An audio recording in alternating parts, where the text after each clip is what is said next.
LAC पर सरहद तय न होने की वजह से टकराव पहले भी हुए हैं। 2017 में डोकलाम विवाद के दौरान चीन ने हमारे देश के स्वतंत्रता दिवस समारोह में हिस्सा लेने से मना कर दिया था। इसी तरह 2005 में एलएसी पर तनाव के हालात में चीन की फौज का फाउंडिंग डे रद्द कर दिया गया था। तब प्रणब मुखर्जी देश के रक्षा मंत्री थे, जिन्हें लेकर आज दुखद खबर आई है। देश के पूर्व राष्ट्रपति भारत रत्न प्रणब मुखर्जी का निधन हो गया। 84 साल के प्रणब मुखर्जी लंबे वक्त से बीमार चल रहे थे। दिल्ली के आर्मी अस्पताल में उन्होंने आखिरी सांस ली। पूर्व राष्ट्रपति के निधन पर राष्ट्रपति रामनाथ कोविंद, प्रधानमंत्री मोदी समेत देश की सभी शख्सियतों ने दुख जताया है। देश की सियासी नब्ज पर गहरी पकड़ रखने वाले प्रणब मुखर्जी को एक ऐसी शख्सियत के तौर पर याद किया जाएगा जिनके लिए देश की तरक्की और सरहदों की हिफाजत हमेशा सबसे पहले थी। तारीख गवाह है कि देश की सत्ता के सर्वोच्च शिखर पर बैठने वाले हमारे देश के हर नेता ने हमेशा दुनिया में शांति और अमन की कामना की, लेकिन चीन और पाकिस्तान जैसे नापाक पड़ोसियों ने हमेशा पीठ में खंजर घोंपने का काम किया। इसीलिए चीनियों को पड़ी मार के बाद पाकिस्तान के नाकाम हुक्मरानों में भी दहशत है। ये रिपोर्ट देखिए।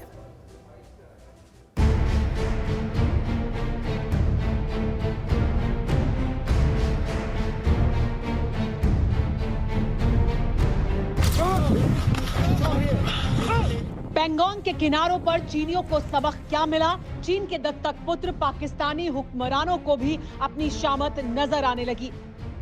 हाल फिलहाल तक एलएसी पर तनाव के बीच चीन से दोस्ती की कस्में खाने वाले पाकिस्तान को अब अपनी सियासी मीनारें ढहने का अंदाजा हो चुका है। हालात यह है कि इस्लामाबाद से लेकर रावलपिंडी में बाजवा के ठिकानों तक हलचल तेज हो गई है।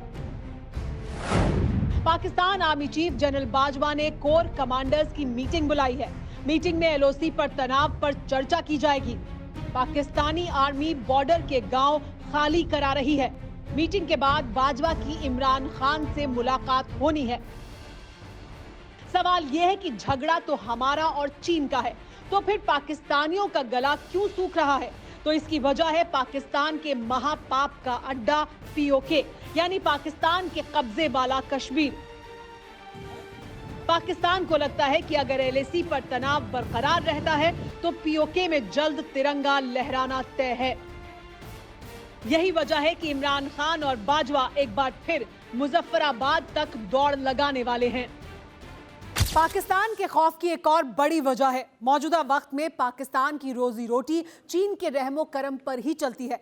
ऐसे में अगर जंग के हालात बनते हैं तो जिनपिंग की चौखट पर पाकिस्तान की झोली खाली ही रहेगी।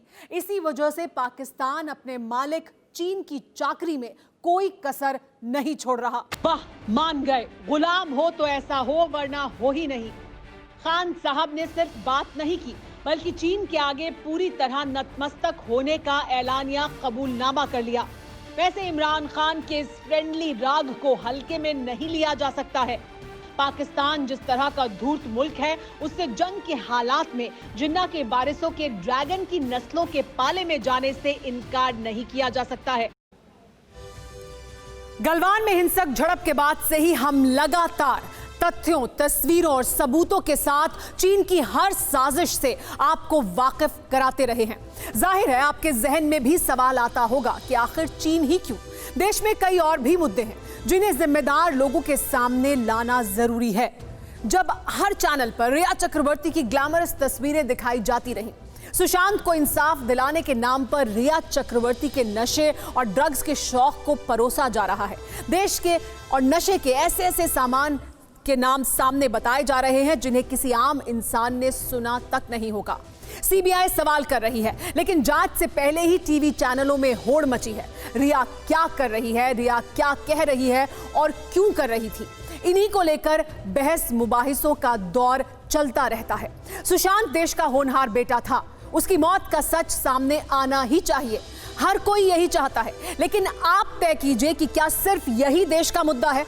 क्या 132 करोड़ हिंदुस्तानियों के लिए रिया की कहानी ही मायने रखती है? जरा चंद खबरों को जानिए। कोरोना से देश में अब तक 65,000 से ज्यादा लोगों की मौत हो चुकी है। 24 घंटे में 80,000 नए मरीज सामने आए हैं। 960 लोगों ने अपनी जान गंवा दी है। कोरोना की वजह से इकोनॉमी को जबरदस्त झटका लगा है। पहली तिमाही में जीडीपी की ग्रोथ रेट 23.9% रही है। 40 साल में देश की इकोनॉमी ने पहली बार ऐसी गिरावट देखी है। इस सब का गुनहगार कोरोना वायरस फैलाने वाला चीन है, जिससे हमारे जवान निपट रहे हैं। इसलिए जब तक चीनियों की अति का संपूर्ण अंत नहीं होता है, हम माओ के वारिसों की साजिशों को सबूतों के साथ लाते रहेंगे। अड़ी सोमवार से शुक्रवार शाम 6 बजे सिर्फ TV9 भारतवर्ष पर।